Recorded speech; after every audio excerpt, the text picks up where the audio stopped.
Io sono Francesca Bernardini, vengo da Carrara, sono nata qui e lavoro il marmo da circa 30 anni. Ho fatto il liceo artistico, dopodiché ho frequentato l'Accademia di Belle Arti e nello stesso momento ho cominciato la mia avventura qui in questo laboratorio che è l'SGF di Torano.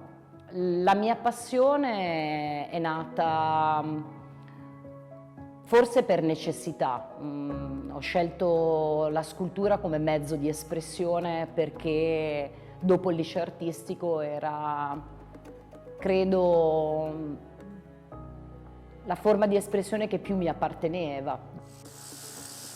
Quello che mi affascina del marmo è il fatto che possa sembrare un materiale molto ostile e duro. In realtà è un materiale che sente se tu lo maltratti. Si crea con lui un rapporto di dialogo, di scambio. Se io lo tratto bene, lui darà a me quello che io voglio da lui. Scelgo il tipo di marmo in base a quello che io voglio fare. Scelgo quasi sempre un materiale che non ha molte vene. Mi piace il materiale o bianco o nero o grigio. Penso per la mia scultura sia fondamentale che l'occhio veda la forma e non si soffermi nelle vene, come può succedere. La mia ispirazione principale è la natura. Tutto quello che io ho riprodotto o elaborato ho trovato in natura, come le mie serie From the Abyss, che sono dedicate al mare della Sardegna, dove io da piccola mi immergevo e guardavo attentamente conchiglie, anemoni, rocce, pesci, coralli. Il messaggio che voglio dare con questi miei lavori è di continuare a meravigliarsi della natura e soprattutto di rispettare questa natura che ci dà questa emozione della meraviglia che solo quando siamo bambini abbiamo. Parlando della serie di nidi, bozzoli e crisalidi, mi sono ispirata alle tane, i rifugi e i nidi di uccelli, insetti, eccetera.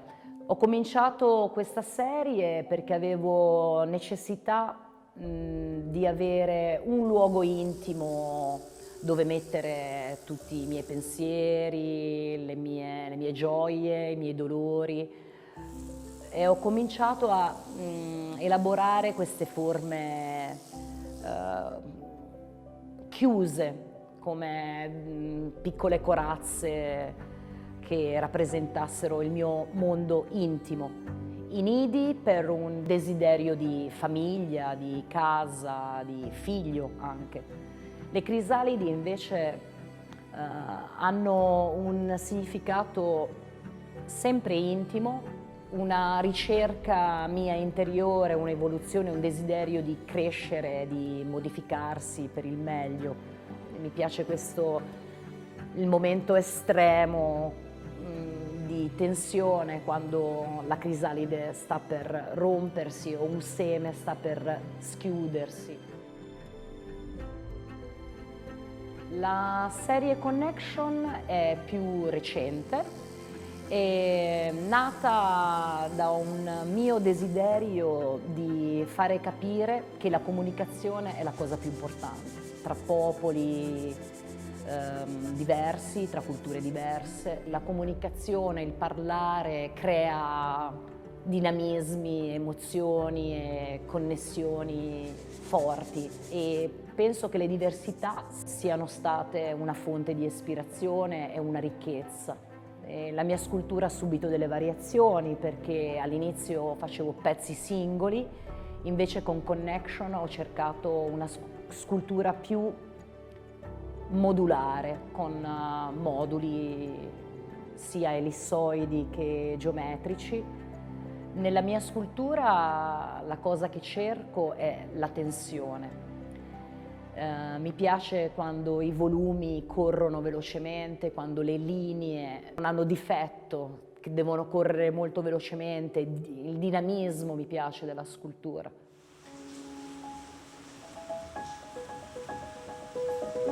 Disegno la mia idea e la fisso sul foglio.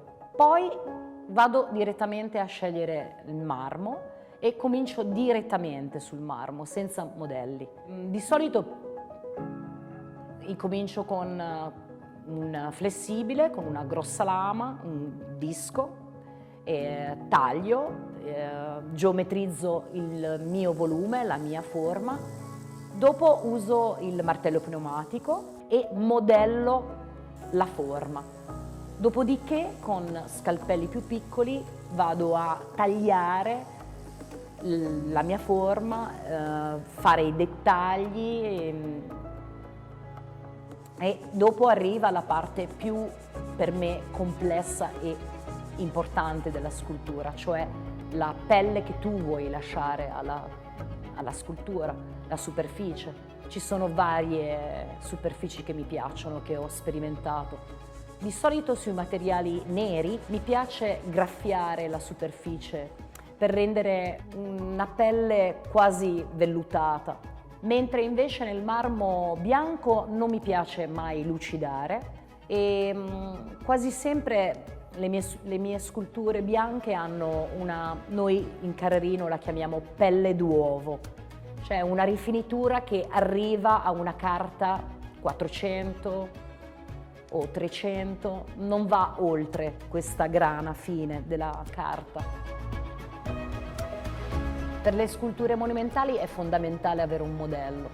Quando vado in altri paesi e devo fare un mio progetto, è importantissimo avere un piano ben preciso di quello che devi fare. Tutto è molto simile a lavorare in piccolo, solo che cambiano gli attrezzi, cambiano le dimensioni, il punto di visione. Con una scultura grossa devi fare affidamento soprattutto alla geometria, ai calcoli, alle misure e al bozzetto.